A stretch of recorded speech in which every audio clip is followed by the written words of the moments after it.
Hello everyone, in overview of my character in the Alfheim League, I'm using this sword which has trigger level 20 strong cascade when you attack.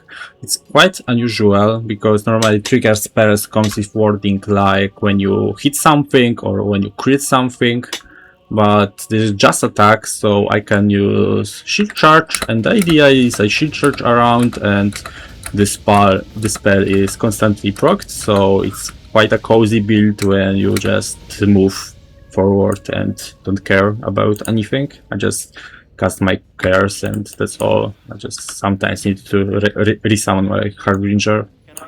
Uh, it's quite a nice skill actually. It got buffed this league because it deals physical damage that is 100% converted into lighting in the base level of just this skill.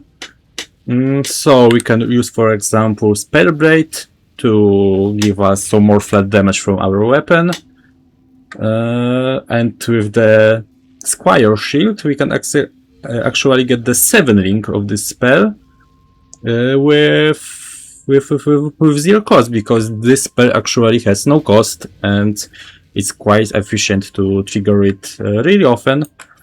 I play the Saboteur with the cooldown recovery rate and trigger bots to play around the trigger spells.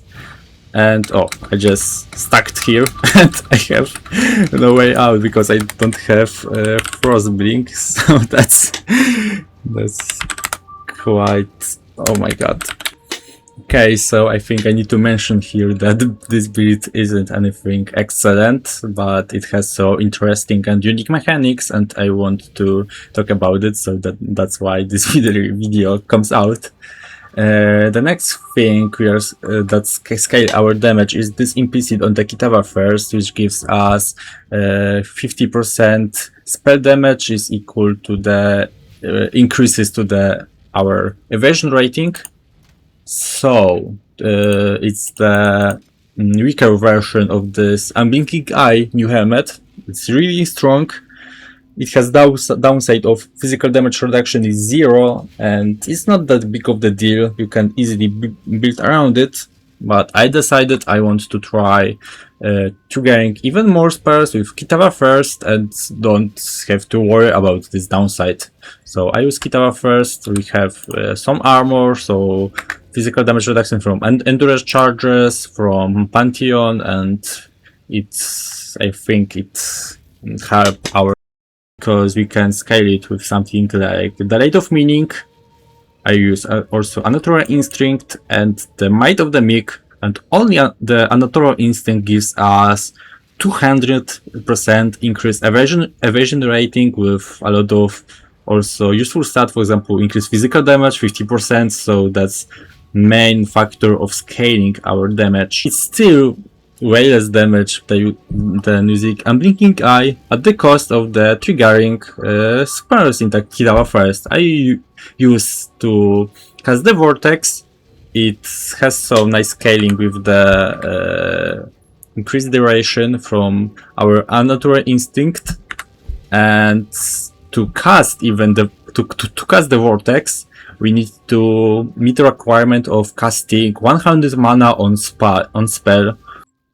To trigger Vortex in Kitava first, I use Prismatic Burst, which is normally a free trigger, but I connect it to the Frost Mage support. That gives us 5% base mana cost equal to 5% of reserve mana. So Prismatic Burst is also interesting pick here because it's not only that it can trigger our Vortex gem, that will be, I think, waste of this all investment to only trigger Vortex in our helmet. It also comes with some damage. It's scale with the spell damage.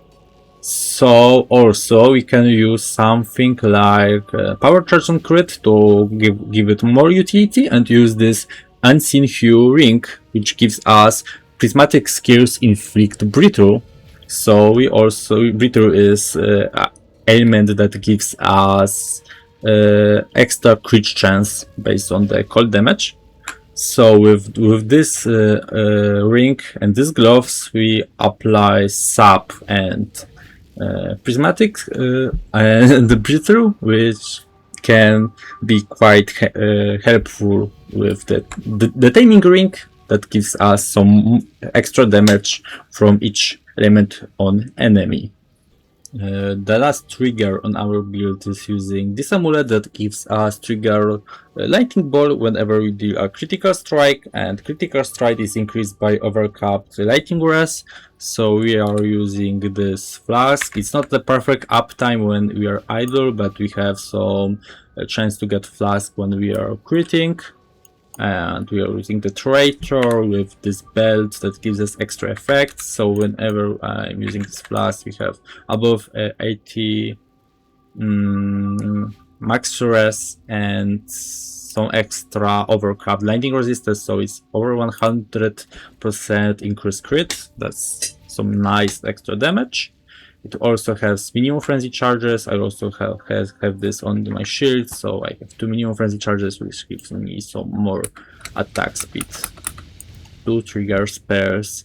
I don't I don't struggle to calculate some things with cooldown recovery rate. Probably it's built terribly wrong with this clockwork node and increased cooldown recovery, but there is the fact I think I should calculate the correct trigger rate of the storm cascade, but the further we go, we have prismatic burst with our when I hit right that isn't even capped, and it's 50% to trigger on our helmet. We have also trigger on crit, which I think we are not capped on critical strike. This build is this build was constructed purely vibe based, so I didn't even play with the path of building, so it's really just some ideas that I have in my head to share with you. So that's all of my build. I think I should also mention this boots which has an affected by the magic elements. It's quite a strong defensive node that gives us immunity to bleeding, ignite, and poisoned. Just nice quality of life to have. So I think I just try a map to show the gameplay of build. I got some map here. I just use this build to do something like boss rush with June. I don't really know what I'm doing when it comes to the strategy on the Atlas, so just quick mapping. So I just can hold space and do nothing. I can cast Curse Heal. And the damage is quite nice. It's D16 with some modifiers. Nothing excellent, but... Oh, my computer just decided to... Okay, welcome back after crash. I hope I can just finish the map without any further issues. So let's do this.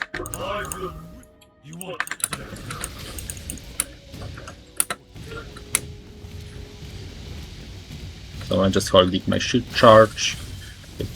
Elusive gives us from Forbidden Jewels some extra movement speed, which is important on this type of build. Without it, it felt clunky, I think. So let's rush to the bosses on this area.